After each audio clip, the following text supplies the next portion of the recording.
My wife had a stroke back in 2010, and so it brought me into the disability area, and I learnt a lot over those years right till now, 2022, about disability, and I participate on her behalf at forums where disability hui are held and give feedback on how we can do better for the disabled community.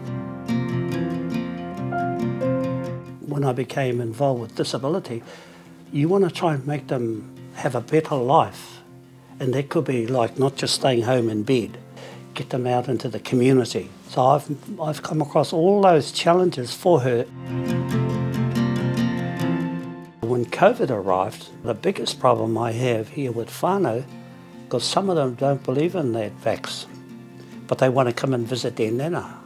So that's one of the hardest things for me, is to protect our well-being, her well-being, and that is challenging for me, to turn people away.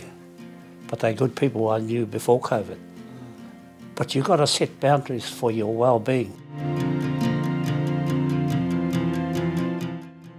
So the photograph of my auntie up here in my house, she was a change agent to look after those kids from the Spanish flu epidemic that came to New Zealand. So when COVID arrived, we'd already been through it. My mind was already preset. Get yourself checked. So back on our marae, they've made call. No big gatherings. Wear masks. Get vaccinated before you come in to the marae. So we carry the same here from our leadership.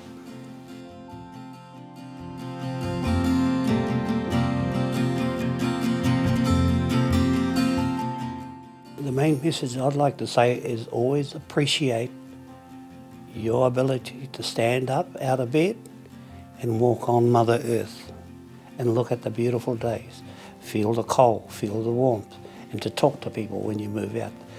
You've got to remember, with disabled sector, a lot will never get out of bed again, and we underestimate that beautiful thing we can do. I can walk out today.